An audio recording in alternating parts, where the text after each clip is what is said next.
I've shot from the video, obviously.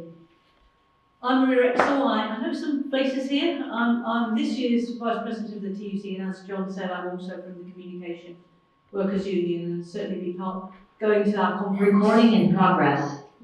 Going to our conference shortly down in Bournemouth, and I'll be taking the message from this conference to that conference. I'm pleased to be here because this is an opportunity to build solidarity with the people of Myanmar. As we meet today, the military junta that rules is losing control of the border to armed resistance movements, and in desperation has taken to mass bombing of civilian areas, and its activity we know has forced almost 2 million people to flee their homes, to be internally displaced. Although the military is losing ground, I think we have to be honest and remember that it still controls the centre of the country, including the big cities. And we have to also bear in mind it's the same army that carried out the genocidal campaign against the Rohingya people, forcing hundreds of thousands of them into exile in Bangladesh. Significantly, this junta has declared many trade unions illegal and has forced union leaders to go into exile or hiding. But the people of Myanmar have not just accepted the rule of the military. There is armed struggle against the junta, and millions have taken to the streets as part of a general strike and street protest. The civil disobedience movement is risking its lives, the lives of the people in Myanmar and their livelihoods to demand an end to the dictatorship and support for democracy in Myanmar. And crucially, trade unionists, including the garment industry workers, who are overwhelmingly women, were the first to come out.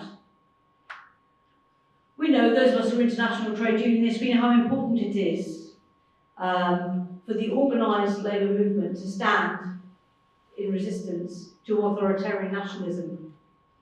And it's vital to the fight for human rights and democracy that trade unions are involved. We see it in the campaigns in Hong Kong, in Belarus, in Turkey, and the struggles in India. Trade unionists who are here today, there are resources already in your campaign pack, and I'm sure you'll be hearing a lot more during the day, things you can take back to your union branches and to your unions nationally to help support the people in Myanmar. This is the backdrop to the conference, what is actually happening. And there are many progressive movements in the country that need to be supported. There's a big call for increasing sanctions on Myanmar, and whilst that sounds very worthy, it may perhaps miss the mark, because it's important to ensure that the existing sanction regime is actually enforced. Have to engage with the reality of what's actually happening and not just make token protests. And that can only be done if we build up effective solidarity. And also to believe that change in Myanmar is possible. When you see the actions of the military, it's hard, as it says in the video, to believe, to hope for something that could be different. But it is possible. With international pressure, with the armed struggle against the junta and the continuing civil and trade union resistance, we could shortly see a free and democratic Myanmar. That is why the organisers of this conference, including the PCS Union and the No Sweat campaign, our sisters from Global Women's Strike, are actually reaching out to the UK trade union movement and other progressive movements so that Myanmar is not forgotten, and that people in that country can see that we stand in solidarity with them. I hope you get something out of the conference today. I think you'll find it informative and inspiring. But most of all, we hope that you will join in the campaign so that we can all play a part, no matter how small, in bringing about a free and democratic Myanmar. As I said, unfortunately, I won't be able to stay with you for this day, but there are loads of interesting sessions planned. And I hope you have a productive day and you're inspired to take part in the campaign for the people of Myanmar. Thanks.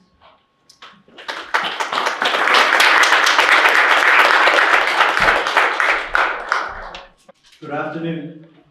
And thank you to all the organizers and 4 organizations, and also to other participants. I'm really happy to see Dr. Khaing, a Burmese trade representative sitting here, a fellow country person. I think to set the historical context, for over almost 200 years, covering the first British arrival and annexation of global standard Burmese kingdom in 20 minutes. Sorry, there's a message saying that they can't hear very well, they need it louder. Oh. Sorry, they can't hear you very well. Can you hold the microphone like this? Okay, all right. Can you hear me now? Go North Kenyatta? Okay. Actually, very quiet, not enough. Maybe it's with the loudspeaker, I'm not sure. Yeah, I cannot hear well, yeah. Yeah, I'm very loud even without the loudspeaker. And it must be a technical fault in terms of transmission on my speaking. I'll try it anyway. What I'm going to do in the next 18 or 19 minutes is not simply to talk about Burma and Britain, but to give a larger context, because we cannot talk about colonialism without what preceded colonialism and what made it possible for certain European powers to become colonial power. The industrialization, science and technological advancement, and the like. Right? So there's a book I would recommend in the larger global context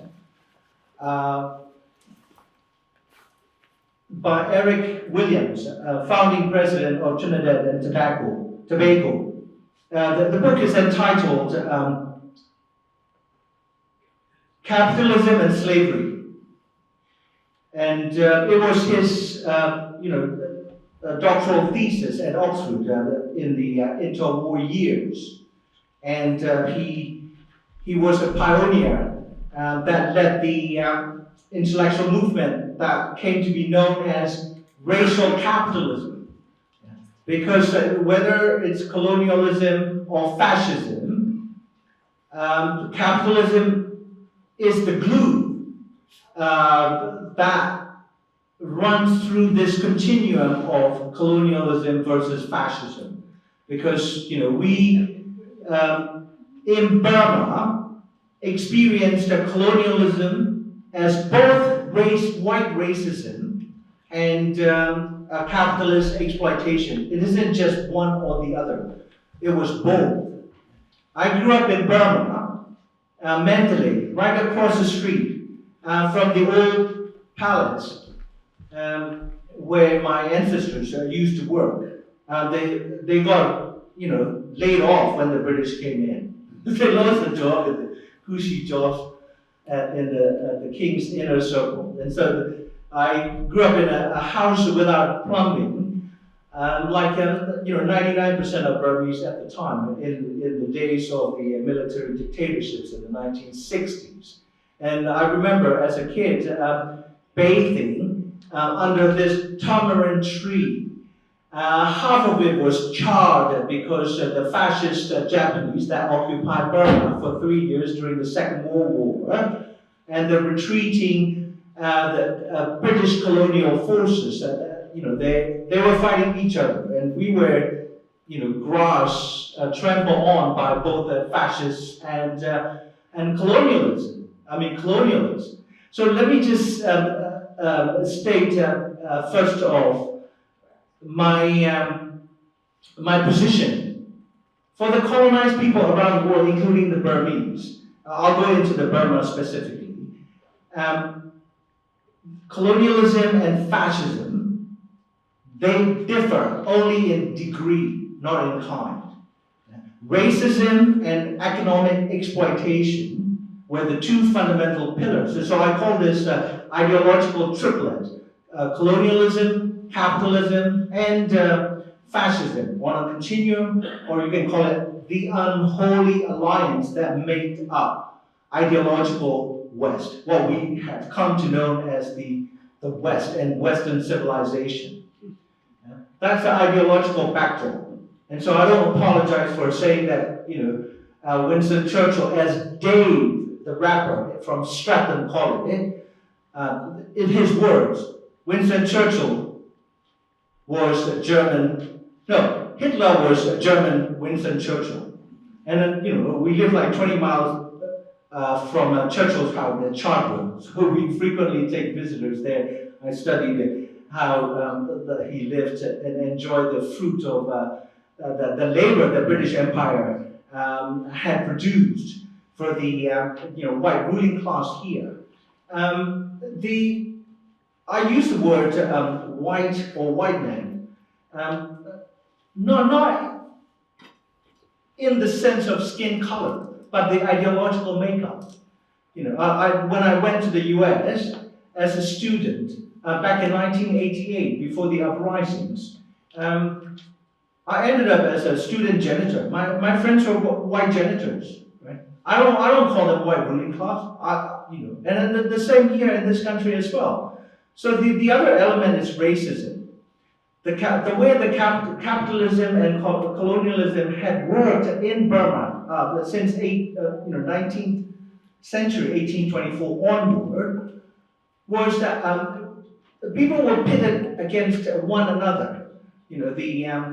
The white-skinned colonial administrators come in, and then they would, further split the already divided colonial societies. So that the other element of this, our encounter with the British colonial system was this, layers of apartheid.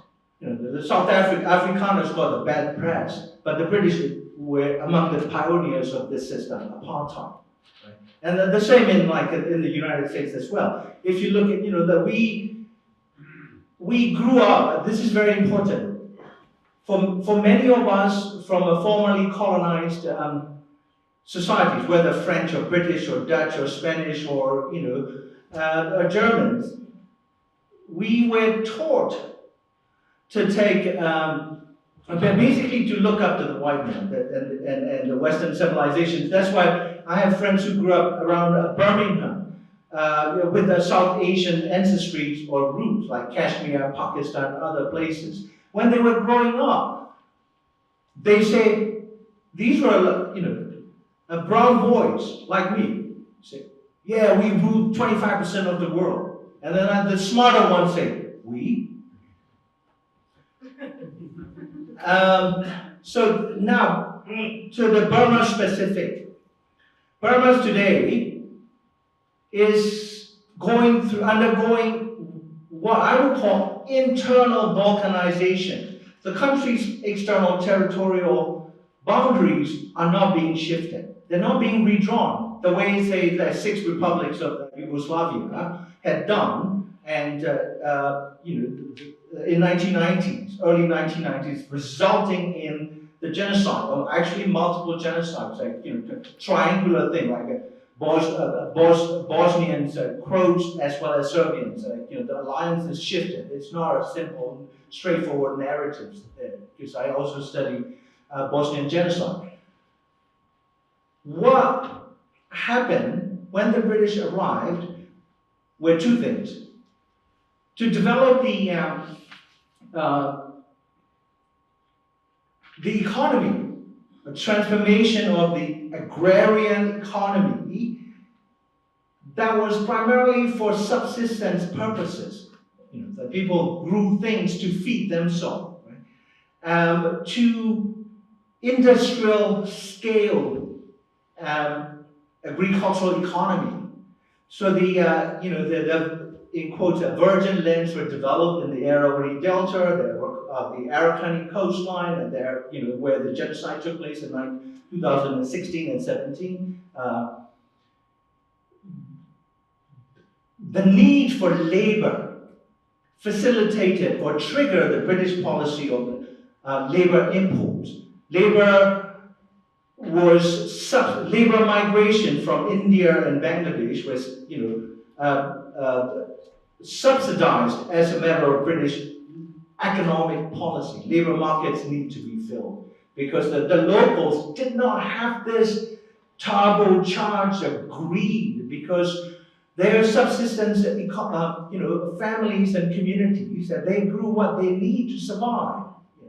And whereas in fact that the British came in and introduced the system driven by the logic of profit maximization.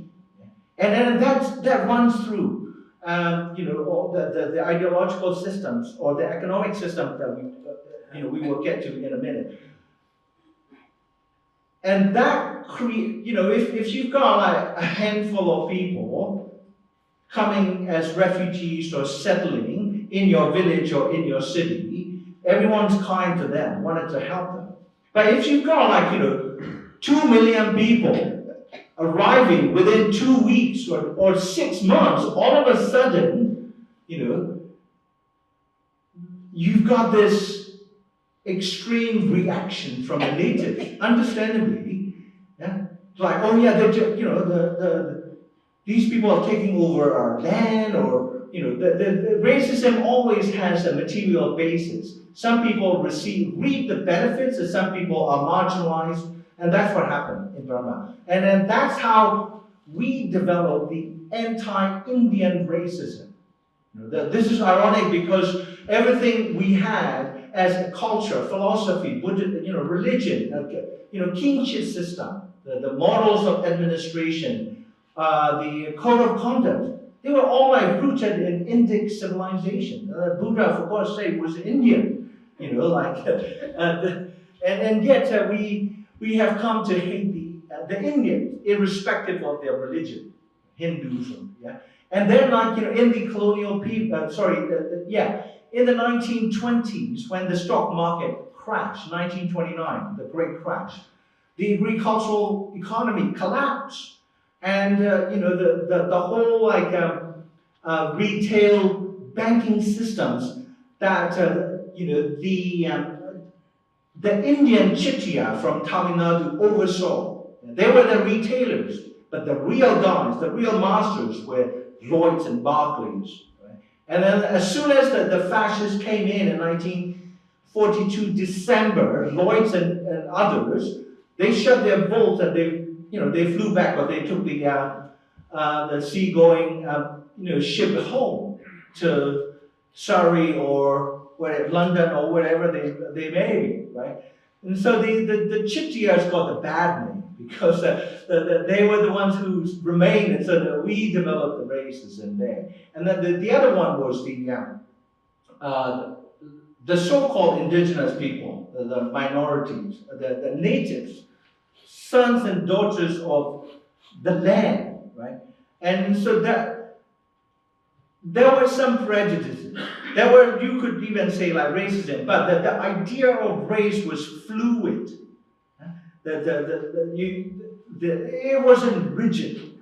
But racism today was the creation of one of the inventions of the European colonialism. The eugenic ideas that were developed in Europe and here, and they were imported because the British needed to organize communities along these racial and religious identities. It's easier to handle them. You pit people against one another. And then the one system the British colonial system that distinguished itself from the Nazi fascism was that the British were patient in playing this racial and economic exploitative game, whereas in fact, the fascists, they felt that they were latecomers, so they needed to have a accelerated, the system, colonialism on opium, put it that way. So that's the only difference between the British system and the German system. Therefore, in the middle of the Second World War, this may sound shocking to you, but from the Burmese perspective, whoever is sinking British merchant marines and commercial ships, we were rooting, we were clapping, listening to the BBC and that announced that British ships were sunk by U-boats, and we were, I wasn't born, but my ancestors were clapping. Why were they clapping? Well, you heard of like the massacres in India by the British troops, Amritsar and other places, right? But that was exactly the kind of things that they're doing. And then they call this pacification. We were known, the precursors of the word, terrorists, the Indian language, dacoits, rebels and dacoits. Winston Churchill was livid that after the Second World War, they needed to hand over the sovereignty to the traitors, because we collaborated with the fascists. So like enemies, friends, right? So like there's no difference in terms of their treatment or mistreatment of us. So we went with the fascists, and then Aung San Suu Kyi's father decided to change the horse midstream. And then like the Supreme Commander, I think Sir William Slim, who wrote the book A Defeat into Victory about the Burma campaign. He was, Aung San was asked when they first met in a central town called Mae Thi La, you're an opportunist, you sided with the fascists, you're collaborators. Now you want to work with us. I was like, well, there's no point if you're not winning. Why would I want to work with you if you're not winning? Like our goal is not to love the fascists or hate the colonialism. Our goal is liberation, whatever it takes. So finally, what is happening is it is actually almost, I would say, I'm not a historical determinist, and so I don't say like history is so predetermined, but I would say almost inevitable outcome of the political DNA of the post-colonial state. The state, the police, the armed forces, the civil-military relation, police-military relations, they were all defined by the needs of a white, colonial power, economically, racially. We had apartheid, white-only clubs, not just in South Africa. We had white-only clubs, right?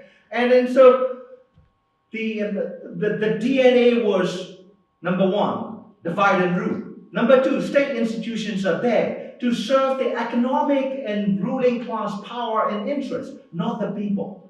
So what we have is this, what political scientists and scholars call state. The state itself was pregnant with this kind of genocidal regime, the apartheid outcome, the exploitation of minorities, marginalization of women.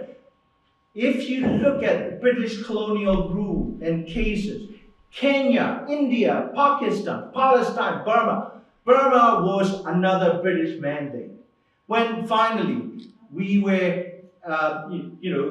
it's not that British were ready to give up Burma as its colonial possession. The same way you're not prepared to give up Elgin Marble. Where it belongs, a massive, stolen loot. And so that no colonizer, no exploiter, no ruling class willingly give up what they have acquired. The illegally, by violence, genocide. So that's why I'm wearing this, because for many of us, we identify with the Palestinian. Because what Israel is doing today has been done to many of us around the world. And then finally, I specialize in genocides. My own late historian teacher at the University of Wisconsin, he was a German American from Wisconsin. That's where like Golda Meir was raised, and the only female prime minister of Israel. He was a different creature. Golda Meir was a Ukrainian Jewish, migrated to Milwaukee, Wisconsin. That's where Harley Davidson came from, the bicycle. She went there when she was 6, and in her 20s, she resettled with her husband to Tel Aviv. She called herself Palestinians and dismissed that the Arabs are Palestinians. And so my teacher was a military intelligence officer in his 20s. He was doing his doctorate the same time that Henry Kissinger was doing doctorate, both at Harvard. He enlisted, and both of us enlisted. You know, Kissinger was the refugee boy teenager from Germany. My teacher was not Jewish, German American, born and raised in Kenosha, Wisconsin. He enlisted. They all went. But he was fluent in German, and so they put him in the intelligence section. He interrogated German SS officers, junior and mid-level SS officer. He wrote his PhD thesis in 1953 or 54 using Nuremberg archives, and he became a pioneering expert on Himmler and SS. But during the 1960s, he turned against his former employer, the United States, because of the Vietnam War. And so I had to take in, the fascism, imperialism very seriously. This is not just an academic talk. This affects billions of people's lives. And what we are seeing today is the legacy of British colonialism. And finally, the transnational cooperation and solidarity took place or has taken place in two different ways. The oppressed and the progressive whites in this country helped the Burmese who were struggling against the British rule. The Irish soldiers who served in the British Imperial Army, they were training young university students during the day as part of the University Reserve Corps. That was a legal activity. And they were encouraging them to overthrow the yoke of British colonialism because the Irish knew what the British colonialism was like. And that's what, and then the American industrial workers, AFL-CIO, before AFL-CIO was AFL-CIO in the 1920s and 30s. American petroleum engineers worked in the British Burma Oil Company. That was, the British corporation, extracting oil in the middle of Burma, where all the fightings are going on today, oil fields and stuff, right?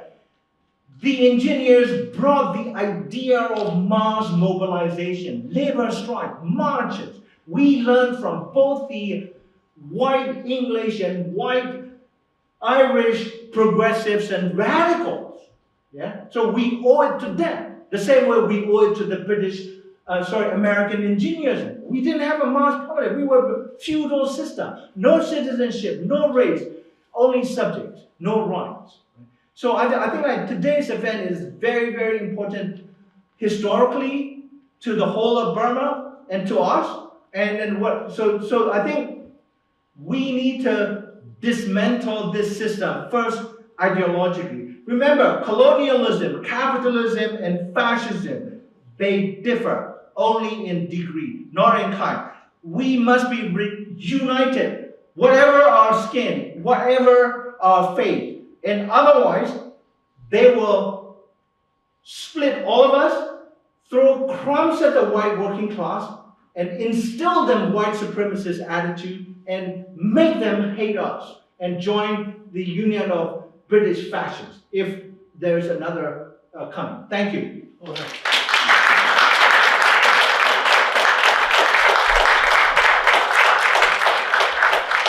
My name's Jay. I'm from the anti-sweatshop campaign No Sweat. So we are a voluntary-led campaign group that works on calling fashion brands to account for the sweatshop exploitation that they're involved in around the world. But more broadly than that, we're really an international solidarity group that works to raise the voices of workers in the global south and their struggles through their trade unions. So we build solidarity with trade unions around the world. That's our remit, really.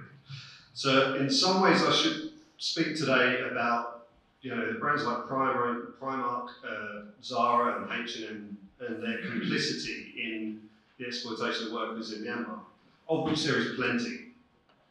But because we have with us Kaiser today, who's a union organiser on the front lines of the struggles, and is literally on the front lines of the struggles against factory bosses, sits in the negotiations with brands like H&M to hold them account directly in terms of their responsibilities to the people who make their clothes.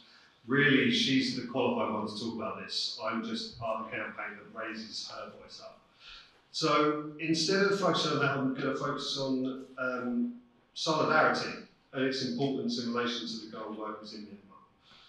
So, as we've seen today, with obviously the coup happened in February 2021, and we've had some amazing speakers talk about the terrible thing that happened back in February 2021. At the time, No Sweat was kind of quick to action in terms of drafting a statement condemning the coup and supporting the mass protests that were taking place. And we managed to get all the major trade unions to sign on to this statement, and many of the NGOs that we work with in the garment worker space. And we put that statement out into the world. But then, beyond that, we had this feeling of uselessness because all we could do was sort of sit back and watch this horrendous military crackdown happen. And for me, this was more of a personal issue than some of the other campaigns that I worked on in this world, because I've sort of got a bit more of a personal interest in Burma through my own personal past in terms of working in 2011. I worked in Thailand with a Burmese migrant NGO, a small NGO called MAP Foundation, who do amazing work on the front lines of the border of Thailand in the sweatshops essentially. And then in 2017, in my sort of work separate to No Sweat, I was... The pension has arrived, give me the documents. What? Documents, faster! I knew something was going on today. Do we know what that was?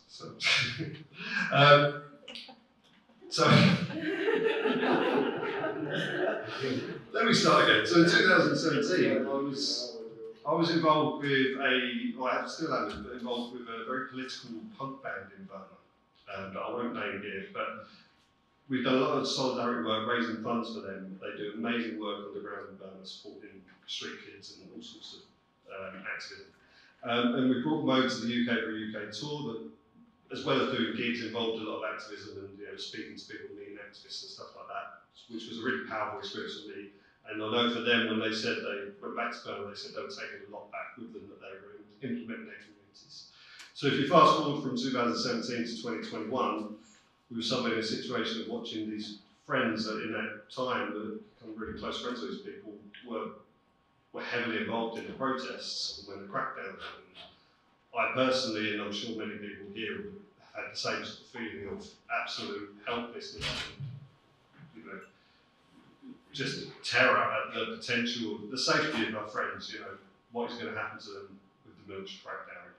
Luckily, they were mostly safe, but at the time, I just personally went for a lot of helplessness.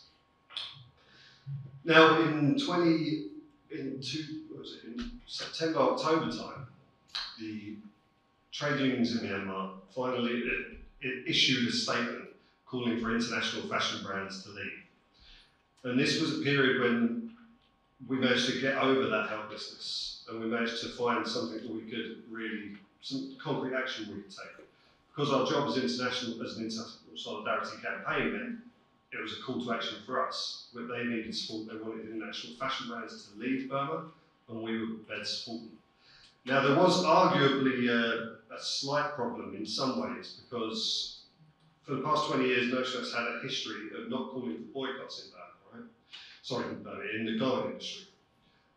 The reasons are fairly straightforward. It's basically, we don't call for boycotts because of exploitation, so we don't call for people to boycott a brand like Nike. What we call for is people supporting the trade unions and the workers to fight for their rights in those factories, and then build that solidarity rather than asking the brands to leave or trying to force the brands to leave. Because if you do a boycott and it's successful, the brands get hit in the pocket. They will usually cancel the contracts and move somewhere else and set up somewhere else that you don't know about doing exactly the same thing. And the people you're trying to help end up in more poverty than they started out with. So we don't call for boycotts. So when the unions in Myanmar called for international fashion brands to leave, there was this sort of sense of, hang on, are we literally doing the thing that we've been trying not to do for the past 20 years? We're cutting out the middleman and just go straight to the brand and just go leave, do that thing. So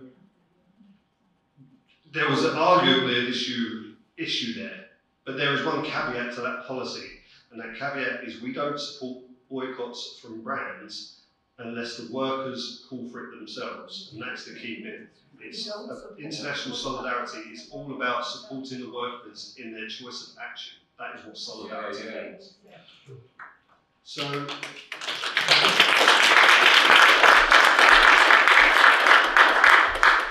So we had the opportunity to get into action. We joined with our colleagues at Global Women's Strike. We put together this campaign called Myanmar Military Never in Fashion. We worked directly with Kaiser to develop a statement based around what their demands were. And we started to gather signatories to go onto this statement and managed to gather over 200 organisations, primarily trade unions, but also civil society groups from around the world, over something like 20 countries around the world, and put this statement out. And then we took to the streets, and we went to protest. H&M, Primark, No Sweat, Global Women's Strike were outside on the streets, calling on them to essentially divest from Burma, because that is what workers there were calling for. The reason why the trade unions are calling for brands to leave is, and I won't go into details because I think Kaiser would be a much better place to know this, but we're essentially talking about deteriorating conditions. Ever since the coup, there has been a deterioration of the conditions that the workers have been trade unions have been involved in improving for the previous 10 years. Since the opening up of democracy in around 2011, 2012, this nascent trade union movement has grown in a really impressive way, in a way that we haven't seen potentially in other countries. They really, in a short space of time, did a huge amount of work to build strong trade unions in the garment industry and fight for rights, right? That is all being destroyed by the military coup. And that was evidenced very early on, and that's what the trade unions there were telling us. Very soon into the coup, trade unions were outlawed and forced underground. In the factory zones, there was martial law imposed, which means any protest that happens, workers protesting could be arrested under and forced into a military tribunal, where the punishment was much more severe than under a civil court. As I said, the trade unions were oppressed by the military, and this led to factory bosses taking advantage of this, which meant they would single out union organisers and shop stewards to be handed over to the military to be arrested, basically trying to get rid of the control makers kind of thing. We've seen an increased amount of physical threats and physical violence against workers in factories, and certainly an increase in sexual violence in factories. There's the return of forced labour and the return of child labour in factories. And overall, the coup has essentially caused the economy to a crash. So the economy, the value of the economy has dropped significantly. So workers that are on a full-time job in a factory that are doing 10, 12-hour days, often facing forced labour and all the conditions I've just laid out, are still living below the poverty line because the wages they earn are no longer worth what they were. So this is the reality of workers are facing every day because of the coup, and that is why brands were called to leave, because with the fact the trade unions being under attack in this way and these conditions deteriorating, the brands were unable to do the due diligence that they claimed they do in protecting workers. So all these codes of conduct you see in every brand has a list of them. They're just a sham when it comes to Burma because it's impossible to carry out the due diligence to protect workers in these factories. And that is why the trade unions in Burma were calling for brands to leave. I mean, this is not normal times, yeah? This is not Bangladesh or India, where if we were to go to them and say, how about you call on brands to leave because of exploitation of garment factories, they think you're mad. The whole idea is you build solidarity, you fight for your rights, and you get brands to do the thing they're supposed to do, which is pay living wages, give decent hours, and things like this. All of that has become impossible in Burma. So, we're calling on brands to leave. There can be no better conditions. Conditions are simply getting worse. What the trade unions are asking for, or what they're demanding, is for workers to have humanitarian aid and international solidarity, not some fake economic development where they make t-shirts for Primark. The situation there is that extreme, and we've heard a lot of the conditions today, so really I'm just repeating what other people much more qualified to say this stuff have already said. As I said, the call for the unions put out wasn't really problematic for us because of that important caveat to our policy, but it was contentious. In the NGO world that operate in this space, there was a bit of a backlash. Some groups essentially applied the policy at no sweat have got to Burma, and so they didn't support the call by unions for brands to leave. They actively opposed it. And it caused a bit of a split in the sort of civil society movement between people that supported it and people who didn't. What they essentially say is that the potential pain imposed by brands leaving is too great cost to bear, right? And it's an understandable position if we were in normal times, but we're simply not.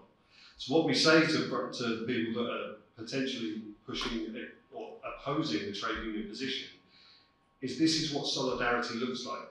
When workers decide an action they want to take in their struggle, it is our responsibility to support them, not our place to contradict them.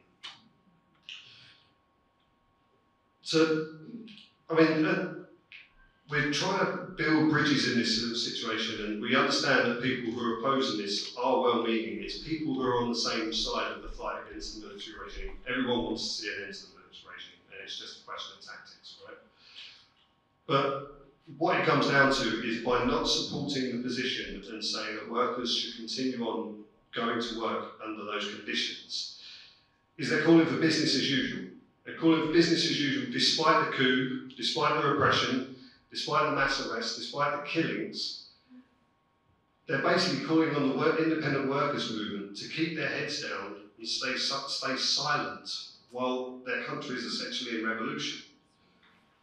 And Myanmar is in a revolution. We might not use that word directly, but you saw the video earlier. There is a civil war going on. People are taking drastic actions that they were never inclined to take. You heard earlier our comrade in Burma talking about the CDM and the different workers that are doing extraordinary things that they probably didn't used to do when they were just under normal times going to work, living their daily lives. Now, if I just take us back to a bit of a personal thing again, that band I mentioned earlier that came over, well, they went back, as I mentioned, they were involved in the protests. The video showed at the beginning had some of them in it. You wouldn't have noticed them particularly, but they were there. When after those initial months, when the things sort of died down on the protest front, the repression happened, let's put it like that, they went different. The four guys that I was with went in different directions. One guy managed to get out early and now lives in Exall. A lot of his friends are trying to go in the same route because of the conscription laws that we've heard about earlier. People essentially being press ganged into serving for the military and being kidnapped off the streets. So there's a huge amount of fear around that amongst those people when they're trying to get out of the country. One guy still lives in the country, but as we heard before, that fear of arrest, the fear of when the van pulls up and the dog barks, he's told me that directly. He's suffering exactly the same anxiety and his mental health is really low because of it. But one guy, the quietest guy of all, went to the jungle and decided to learn how to fire a gun. We've heard about the different ethnic armies. He joined the People's Defence Force. He's now in the jungle and he's a guerrilla fighter. This guy was the most shy and quiet guy you could ever wish to meet. He was very sweet, and so the idea of him being a guerrilla fighter in the jungle is quite crazy. This is someone who a few years ago was sitting on my settee discovering beans on toast for the first time. It was like, this is English food, It was very impressive. Well, that guy's now sitting in the jungle with an AK-47 on his lap. Ordinary people in Burma are doing extraordinary things. Okay, now, in closing, I just want to say, when you listen to Kaiser speak today, remember that she represents the Myanmar Labour Alliance. This is the coalition of all the trade unions that came together to fight the coup. This coalition is waging its own non-violent struggle against the military regime, and it is waging it in the way it sees fit. Kaiser represents tens of thousands of workers that are choosing not to keep their heads down and not to have business as usual in the face of a revolution in their country. And it's in the spirit of solidarity that it's our duty to support. Yes.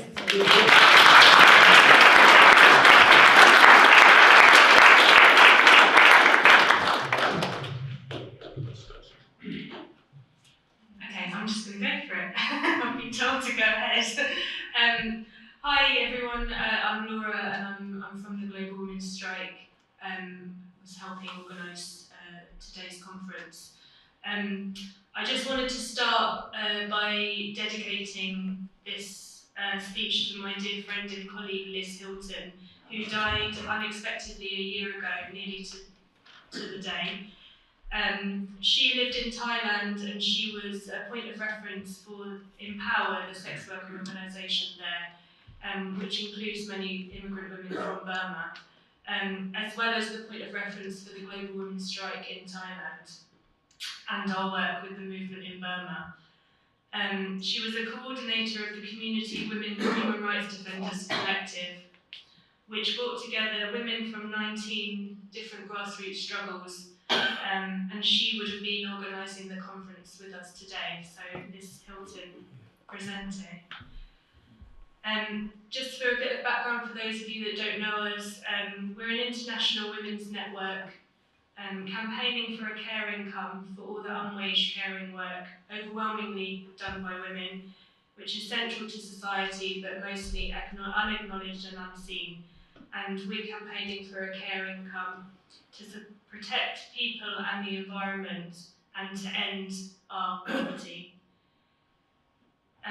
Since the coup 3 years ago, we've been supporting the movement in Myanmar, and we fundraise for the Khaing Women's Organisation, who you heard from obviously, and we formed, as you heard, the Myanmar Military Never in Fashion campaign with No Sweat.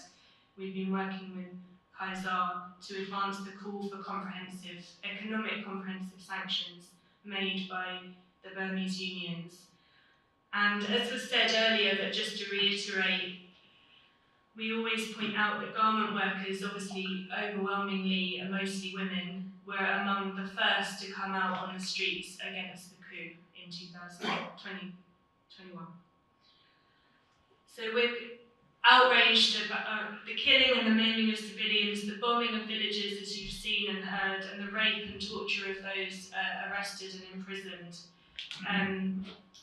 As a women's network, we begin with women, and we know that it's often women who keep the movement going under the most extreme repression. And we've worked with the Khaing Women's Organisation for a number of years now. Some of us have met some of their members in person. And just to add to what was said, and you could see some of it, but they provide life-saving support for all ethnic groups and all people who've had to flee their homes.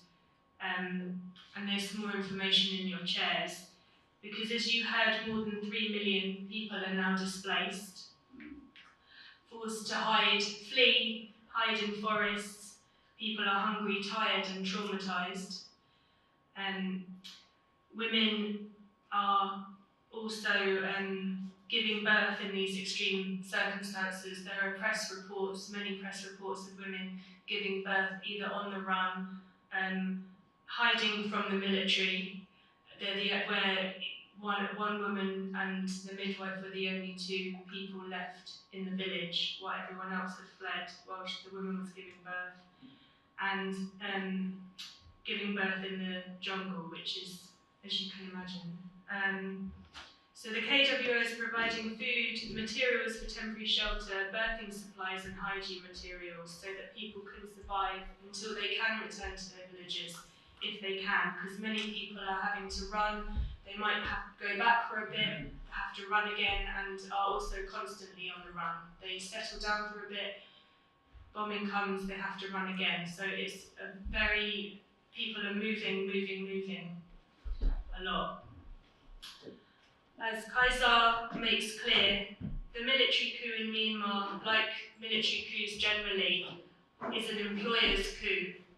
And employers are naming activists to get them arrested, lowering wages and driving people back to slave conditions, as you've heard, so they can increase their profits.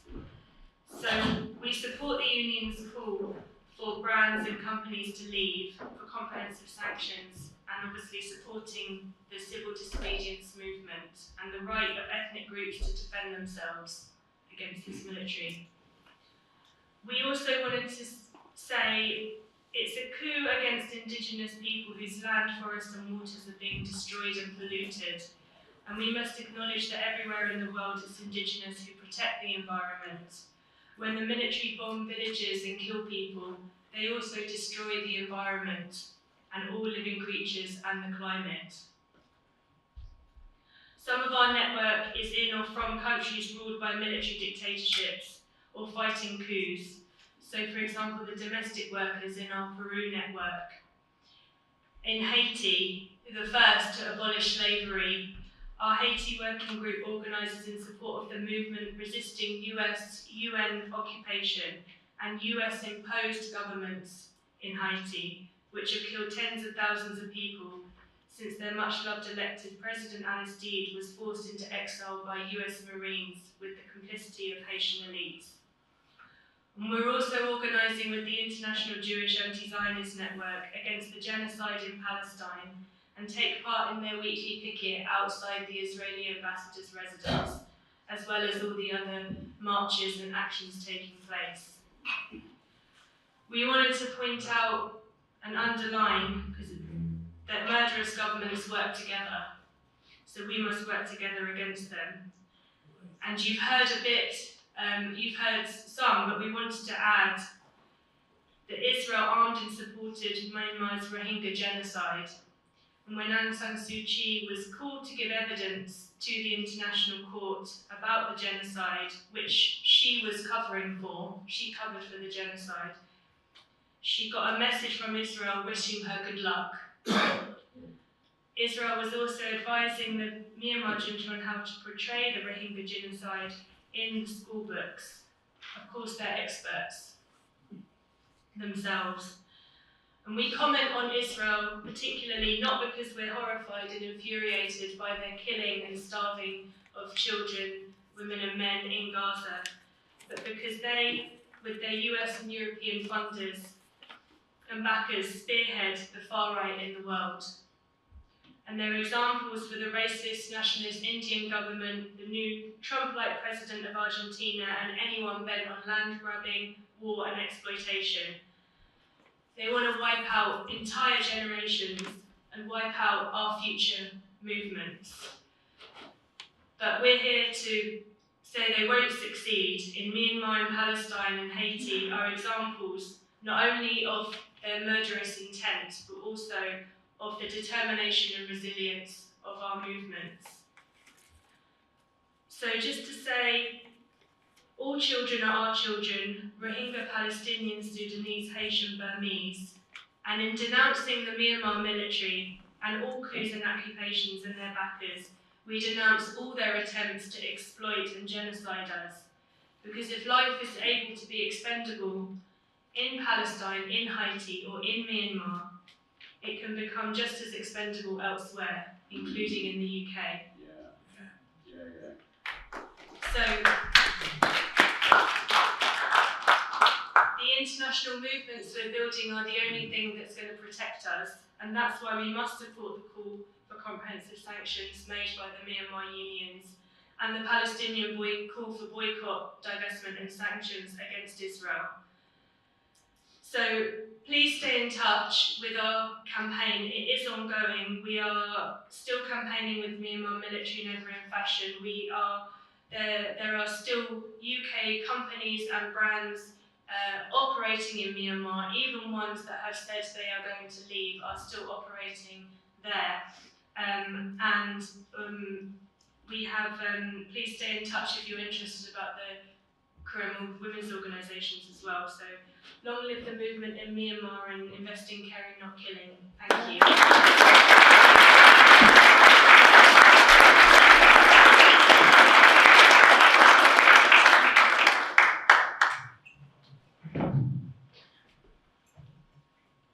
Thank you, Northward and Global Women's Strike for conducting campaign Military Nearby and Fashions in 2021. And I thank you to the democratic supporter, government worker supporter, and trade unions who came to listen to our situation. I really thank to you. You hear a lot from our colleagues from Myanmar who are hiding inside, but continue doing their resistance inside, and also from jail in Laura. But I would like to explain a little bit about what CTUM have been doing, the Confederation of Trade Union Myanmar. So since the coup happened on the 1st of February 2021, we, Confederation and Federation, have a meeting to decide what will we do. Will we accept the coup or not? No, we don't, because we know how is the work, people life under the military dictatorship. We all, a trade union leader, we all have an experience about it.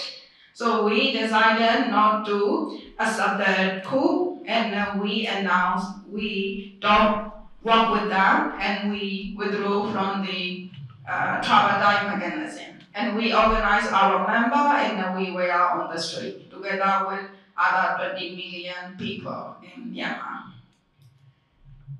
And because of this activity, you see the how military brutally crushed down the people. They shot to the heart of the people. And some of our members also got shot during the demonstration. Many of them are in the prison now. Some of them released already, but they have a very bad health condition because they were tortured badly. And our members, active leaders and organizer, negotiator, educator, all are handed down by the military at their workplaces, at their home, even in their villages where they come from. So all the leaders from the factory level to the national level, all of them are in hiding. And then what happened to the remaining members in the factory? Many of them were dismissed because of their participation in the demonstration. And then the remaining members were still working in the factory. They were told, you don't speak out for the workout right. Don't go on strike. If you go on strike, we will call the military and ask them to arrest you. They did. Some of our members, trade union leaders, arrested in the factory. Factory allowed the military troop to enter to the factory, and then one trade union leader were arrested. And then, but we never give up to help the workers for the better working condition, even under the military coup. Of course, we could not operate as a union anymore under the democratic, under the military dictatorship. So we cannot run as a democratic trade union, but we stay trying to solve the problem at the factory by working with industry all, and we reach out to the brand. But the workers who sent complaint to us were threatened for their life. Not only threatened, a manager also want to find the union president home after we have an agreement and make pay for the 700 worker for 3 months salary. And why they are going? Because during the negotiation, the manager threatened for the president's life. And then after payment, he wants to find him without knowing where exactly he lived. He just showed his photo, asked the people on the street, do you know this guy? And then they find out the house. He brought 3 unknown guys. We don't know what will happen if president is at home. So we have to move the president and wife to a safe place.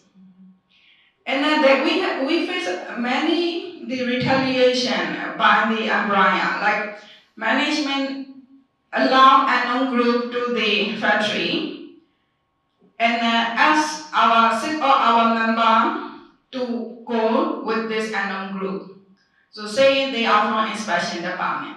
Those workers who gave information to us were disappeared one day and one night. What happened to them? And after one day and one night, they came back to the factory and they report us. They were tied. Their hands were tied at their back. And they were threatened by knife and asked, did you give information to the union, to the media? And then their violation, the factory violation is on the media. So they asked the worker to tell the media to take down the post. I got this report. How I can ask the brand to investigate this kind of case? If we get the name of the workers, what will happen to our workers who just released from the kidnap? So even I know the very famous brand who are sourcing in that factory, I could not raise this issue. I could not post on the media. And then same like that, a lot of problem, a lot of threat to our member from the factory, to our organizer. So we have to stop negotiating, handling dispute with the brands. So we set up a negotiation, dispute resolution mechanism to help the workers, but it's not possible. That's why we have to call the brand to leave from Myanmar. So many people say brands should heighten due diligence, should do heightened due diligence in Myanmar. Brands are saying yes, they are doing, they hire more staff, and they are doing auditing often. And they have a dispute mechanism online. They create an app so the worker report to them. But all this mechanism doesn't work. This mechanism cannot handle dispute and cannot solve the problem like military arrest workers because workers want to negotiate for better working conditions and increased wage. So some cases, we were on the strike in the factory after the coup because of the many violations like forced labor, harassment, and the factory changed the worker, the situation like permanent worker to daily labor. So worker went on strike. Then the military troop came to the factory and asked them to stop the strike, otherwise they will arrest them. So this happened in many factories. So now in 2023, we cannot have any strike and we cannot raise any dispute with the brands. I need to protect the trade union leaders live who send a complaint to us. Yes, we like to have the workers by negotiation with the brand, but we have to protect the life of the trade union leaders in the factories. So brands also have a responsibility to protect life of the trade unions. They say send the cases to us. We will set it up. Not possible. So that's why we have to call the brand to leave. And now I think it is time to call wind out. We need to let customer know they are buying the product from Myanmar that the brands are contributing to human rights and trade union rights, worker rights in Myanmar. We have a forced labor, badly. Worker in Myanmar now earning only $1.5 per day with forced labor. Many workers did not get overtime pay. And then they did not get any day off, even in a week, even in a month. And the ILO has formed commission of inquiry to investigate violation of forced labor and freedom of association in Myanmar in late 2022. So in 2023, commission of inquiry has investigated and then they published their report showing there are clear violations on ILO Fundamental Convention 29, forced labor, and 98, the freedom of association. and they have a list of recommendations for Myanmar to follow. So we, trade union, expect that ILO governing body take stronger action on Myanmar. We are calling the ILO governing body to design Article 33, which can push sanction on Myanmar. Because we need to get financial flow to Myanmar military. Now we have many businesses in Myanmar, development programs are going on. Military earning a lot of foreign currency from those activities. So we need the sanction on Myanmar. But what happened this year in March ILO governing body, we did not have a strong decision on the Article 33 by governing body because the military sent a letter to ILO, they will comply the recommendation of the Commission on Inquiry. But what did they do?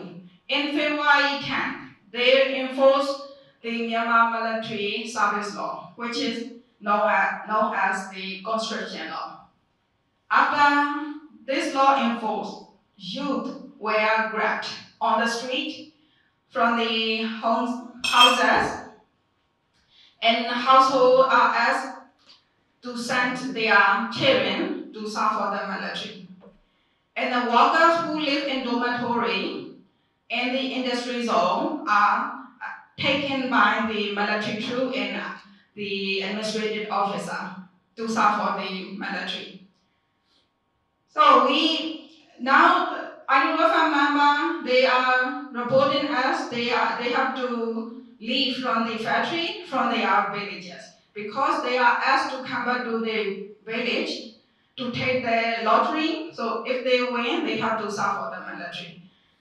Our members, some report us, they won the lottery, so they have to serve for the military. They decided not to do it, and they decided to leave. Where they have to go? They don't have enough money to go to Malaysia or other country away. So they have to flee to Thailand, or they have to flee to ethnic armed group, and they have to join People's Defense Forces. This military conscription law has a very big negative impact on the youth. We have mass migration, youth for youth, because of this. So that's why CDUM, we announced this military conscription law is a forced labor. Very serious violation of forced labor. They did in February, and recruitment is continuing. And they said the military said they will comply the Commission on Inquiry recommendation. We can see very clearly it is a lie. But the ILO, the governing body member, especially the governments and the umbrella, they fall into a trap of the military. So even worker group are asking, requested for the Article 33. It did not happen. But we have to try our best. The military continue killing, oppression, burning down houses in this conscription law. All this have been done by the military. It's enough to take sanction on Myanmar for ILO. So we request trade unions to reach out to the government to request support for worker group demand at the ILO governing body.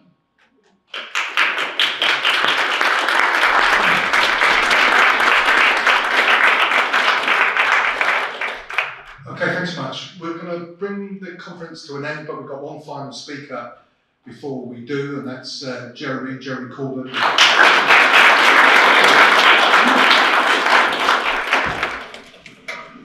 Thank you very much, and thank you for inviting me. And on behalf of the Peace and Justice Project, we're proud to be part of the whole campaign of solidarity with the people of Myanmar, and particularly of the trade unions. I want to say thank you to all the groups that have been involved, And thank you especially to the PCS Union for reaching out in a global and international way, as they do on so many other issues, including the desperate way in which refugees and migrants are treated by our government and our society. And I think it's a very important trade union voice on that. We should say a special thank you to PCS for all of their international work. The situation in Myanmar is obviously awful. The violence, the denial of human rights, the treatment of Rohingya people, the role of the military and the coup. And sadly, whilst it is probably many degrees worse now than it's been for a very long time, it is not new. This has gone on for a very long time.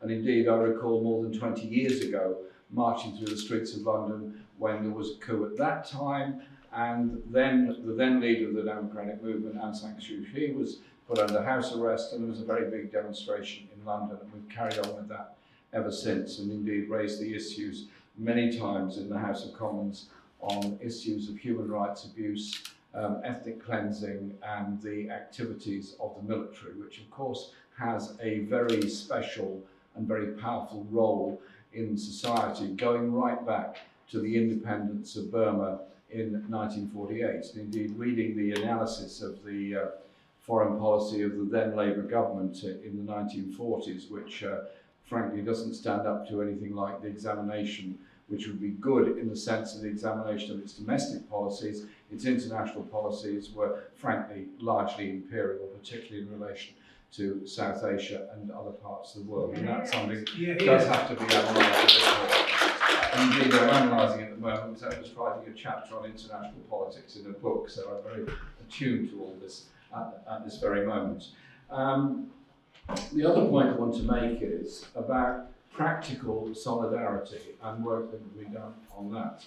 Because trade unions historically have been quite good at passing motions at conferences saying they're in solidarity with X, Y, Z all around the world. And that is, of course, better than not passing a resolution of solidarity, but of itself doesn't necessarily change things on the ground. So you then move into the complex area, the very complex area of how practical solidarity works. If clothing workers lose their jobs because of the activities of the military in getting rid of trade union activists, closing down factories, and so on, then what is our solidarity?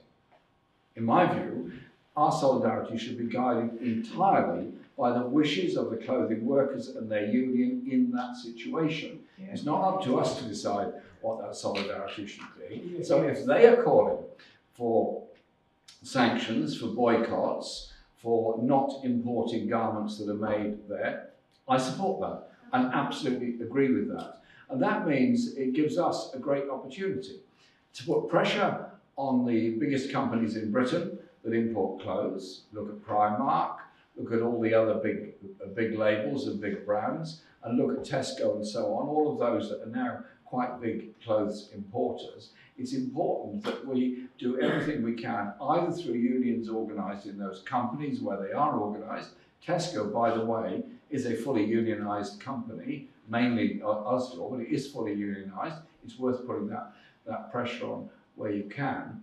But it's also about solidarity on how these garments are introduced. And we've worked with No Sweat, we've worked with Right to Clothing campaign, and Martin Giles from Peace and Justice Project has reached out to a lot of these organisations and campaigns, and recently we held a very big sort of global Zoom call on the clothing industry and clothing workers with clothing worker unions from different parts of the world, because there is a global rush to reduce costs, a global rush to evade and avoid environmental regulations which are prevalent particularly in Europe and to a lesser extent in North America. In other words, by evading those regulations, it often means we're exporting pollution to poorer countries in poorer parts of the world. So that solidarity is very, very important.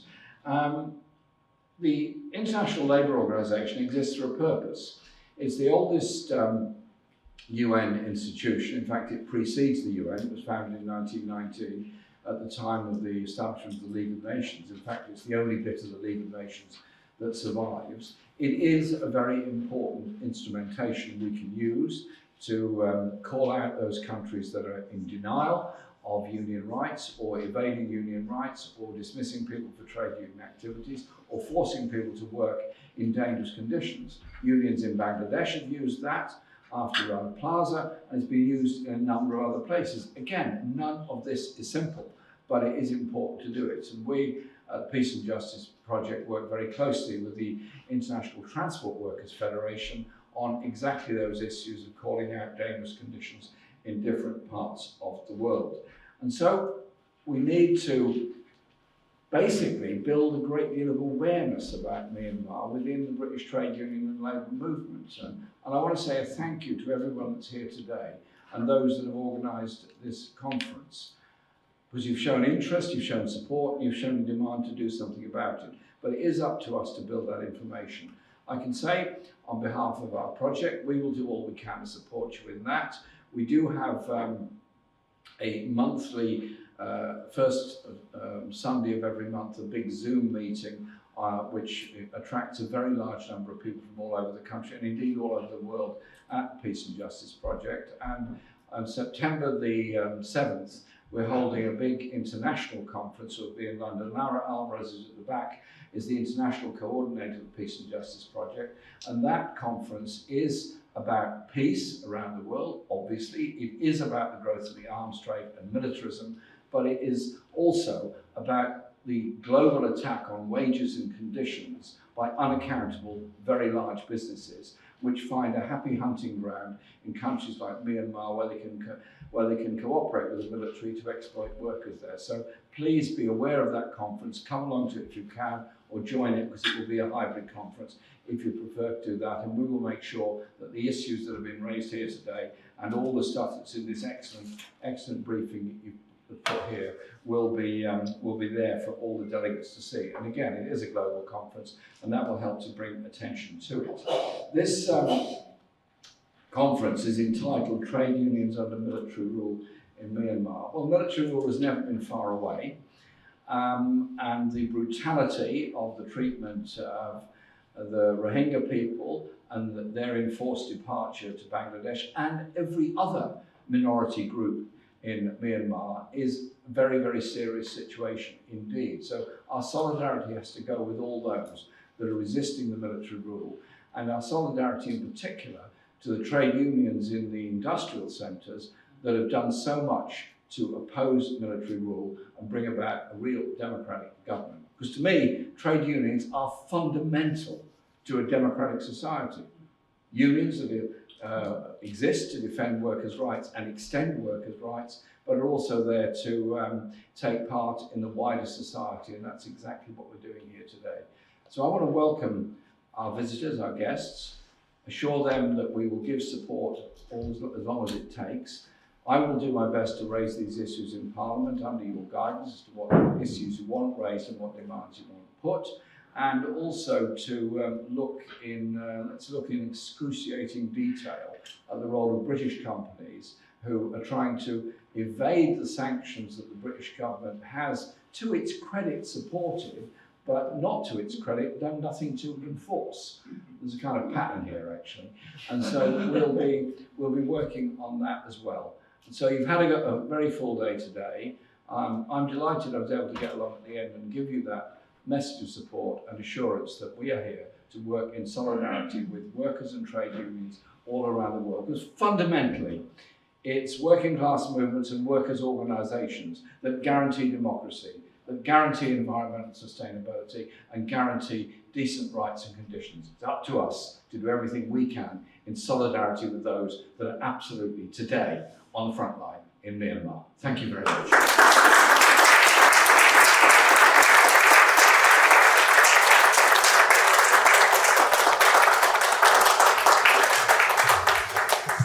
Thanks so much, Jeremy. And on that note, we'll close the conference. As I said, if you want a quick chat with